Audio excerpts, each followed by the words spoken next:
I have to say, one of the greatest things about working on a college campus is Saturday mornings. The students stay up late the night before, there's nothing ever scheduled at the center. It's just nothing but peace and quiet all over campus. Yeah, right.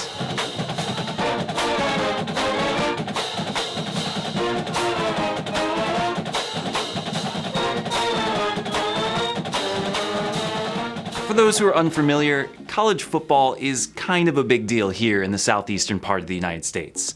I tell people all the time that it's a second religion, like joining a cult. And I'm only partially joking. People go all out. I'm talking tents, coolers, barbecues, games, televisions with satellite dishes. All day long, thousands of people flood every square inch of campus, including the parking lot of the Catholic Center, playing games, eating, drinking, watching football, and getting hyped to watch them dogs play. Truly, it is a sight to behold. And that's on a normal Saturday when they're playing a team they're gonna beat by 60. When Notre Dame rolls into town for the first time ever, you better believe people are gonna step it up a notch.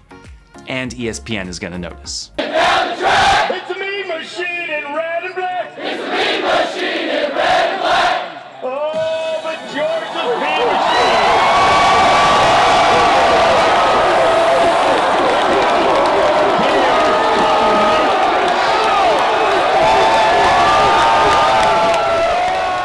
That, ladies and gentlemen, is College Gameday, a 3-hour sports show hosted on a different college campus each week.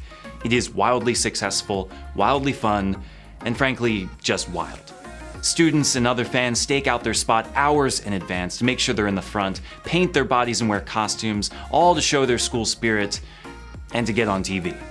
When that doesn't work, they make funny signs. Arguably the most distinctive aspect of the show is the creativity that students come up with for these signs.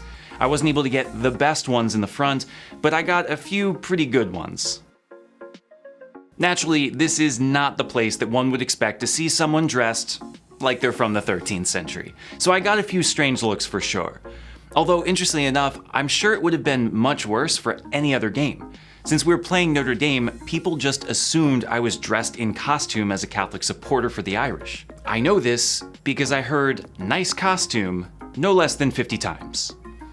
It's tough being me. But what a cool opportunity it was to speak with people who would otherwise never encounter a Franciscan or a Catholic priest. I didn't have any particularly profound conversations, but I like to think that it plants a seed and shakes people up. You never know how it's going to affect people or how it might soften them up for the next time that they see someone dressed like me. So yeah, cool experience. Besides the opportunity to evangelize, I just love football and College Gameday. What a surreal thing to see a couple thousand people up at 8 in the morning watching 4 celebrities talk about football. Also, I got within 10 feet of said celebrities, so that was pretty cool as well. But that, my folks, was just the start of the day. Everything I've shown you thus far happened before 9:30 in the morning, for a game at 8 in the evening. It was gonna be a long day. The big event for us actually took place away from the Catholic Center at a local high school because, all the people paying us to park at our church, where we hosted a mass of welcoming and a cookout for the incoming Notre Dame fans. This was the first time that we'd ever done something like this, host such a big event. And I gotta tell you, it's probably gonna be the last time we ever do it too. Admittedly, I didn't have a whole lot of stress over the event as I wasn't really in charge of it, but it did take a lot of work. Renting the place, setting up the chairs, bringing over the plants, vestments, vessels, and elements needed for the Mass, getting volunteers, finding out 2 days before that we didn't have a choir or sound system, not our fault, coordinating with the bishop, estimating the amount of participants, and coordinating with them, setting up an altar and transforming a gym into a sacred space. It was a lot of work. Work that mostly I didn't do, but a lot of work nonetheless. We were planning for anywhere between 100 and 2,000 people to show up for the Mass and barbecue, which is a huge logistical nightmare for any event, let alone a Mass with the bishop on game day. But you know what? It was fine. At least it was going to be fine. At 12:45, 15 minutes before we were supposed to begin, everything was in order. It looked great, the music was ready. We had pulled it off. There was just one problem. The 17 buses of Notre Dame fans that were coming from Atlanta got caught in single-lane traffic and never showed up. So with about 1,500 extra hosts, hot dogs, hamburgers, and sodas than we needed, The show sorta went on as planned. Frankly, it was great. Even though there were only about 300 or 400 in attendance, the bishop was great, the choir was wonderful, the Notre Dame fans that were able to make it were so grateful, and all of us got to hear the legendary Georgia football coach Vince Dooley make a rather surprising confession. I myself grew up as a Notre Dame fan. That was my dream, prayed at night. Notre Dame never recognized my talent, however. He also shared how the first time Georgia played Notre Dame back in the 80s, 4 nuns came to him and asked for tickets. Not being able to say no to nuns, he pulled some strings and got them into the Sugar Bowl, only to find out that they'd be praying for Notre Dame to win. Classic nuns. By the time the mass was over, we tore everything down and got back to the center. It was about 4 o'clock, and we were exhausted. 4 hours before the game was to start, all I wanted to do was curl up in front of the TV and drink a beer. But as the saying goes, careful what you wish for. You see, until about 3 o'clock that day, I believed that I had a ticket.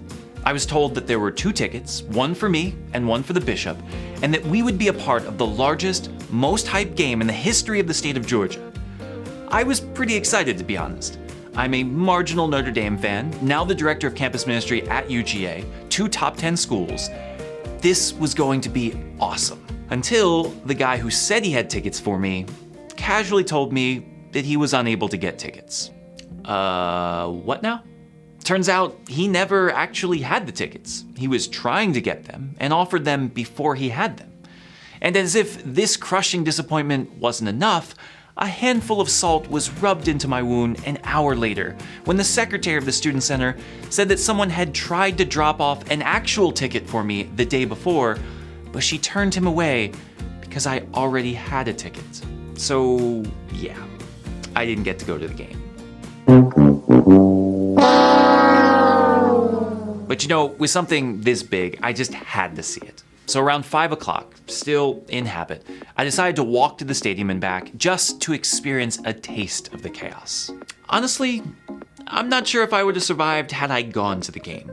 Literally hundreds of thousands of people were on campus. Every sidewalk, every stretch of grass, every street was filled with people. I walked for about an hour and a half, and it was one of the strangest, coolest, most uncomfortable walks I've ever had. I mean, don't get me wrong, I love the opportunity to meet people where they're at and even shock them a bit. I love barbecues, drinking beer, and playing games. The environment is very familiar to me. It was just the volume of it all. I finally got to the stadium and was just swallowed up. This was the gate for the student section, 2 hours and 15 minutes before the game started. Some had been waiting in line for an hour to make sure that they got good seats. So many costumes, so many different... I know, so many roles here at Gameday, Saturday in Athens. Getting ready to go in the game. Can't wait. Go Dogs. You couldn't walk, you couldn't hear, just, oh my gosh. If in any way I'm giving the impression that it was a bad experience or that I'm disapproving of it, I don't mean to. My thoughts all day were just of awe and being overwhelmed. I just couldn't believe how many people come to these things, how long they stay, what they put up with, and how they survive. I also couldn't help but think how important it was that I was there. Not because I'm important or anything to do with me, but just that this is the place where friars should be. St. Francis always told his brothers to go to where the people were, to meet them in the city streets and the markets, to speak their language to evangelize. I did have some uncomfortable conversations with people who had just enough to drink to be unable to comprehend that I was actually a Catholic priest. We were all there. Wow, we had a great time. Great time. He's a real priest. It's got to be. He's a real priest here. The Father, the Son, Holy Ghost. I'm good, yeah. I had a Guinness on the way here, so go Irish. Bless you. But I also had some really, really fantastic conversations with people who had never met a Catholic priest, never heard of the Franciscans.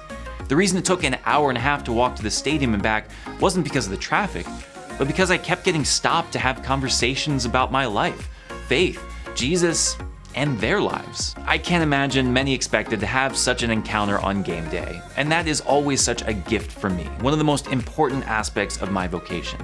Don't wait for them to come to the church, go out and meet them where they are. And how different this was from the evangelical preachers that showed up, who, admittedly, were also going to where people were, but with a completely different attitude. Settled right in front of the stadium with megaphones and threats of hell, shouting at the walkers by. I couldn't help but see a sharp contrast between our attempts at evangelism and wonder which was more effective. While I definitely give them credit for their passion and willingness to be rejected, I can't help but think that they were largely ignored as a nuisance, or that their efforts might have even pushed people further away from faith. They were seen by more people than I was, and probably made more of an overall impact, but I'm not sure if they actually encountered anyone. They went to the physical place where people were, but they were too busy shouting and judging to actually meet anyone, to enter into another's world, to listen. On more than one occasion, Pope Francis has denounced proselytism as solemn nonsense, and I have to agree. Building off of a speech that Pope Benedict XVI gave many years ago, Francis once said, "The Church does not engage in proselytism. Instead, she grows by attraction, just as Christ draws all to himself by the power of his love, culminating in the sacrifice of the cross, so the Church fulfills her mission to the extent that in union with Christ, she accomplishes every one of her works in spiritual and practical imitation of the love of her Lord." In other words, you catch more flies with honey than vinegar. We evangelize not through fear of hell or condemnation, but through love, attraction, and invitation. And so I have to wonder, is the faith that you live attracting others? Do you live in such a way that others look at you and say, "Man, I want that"? If it is, then don't hide it. Go to the city streets, go to secular events, go to college game day dressed as a 13th century saint and start conversations. But if not, if your life is not attractive to anyone, then maybe it's time to take a deep look at your own relationship with Jesus. Maybe it's time for you to encounter him once more. The good news of Jesus Christ should fill every Christian with joy, joy that seeks to be shared. If you don't have this, find it. It is literally the most important thing you will ever do. Oh, and by the way, don't worry about me not getting a ticket. At the end of the day, it worked out just fine.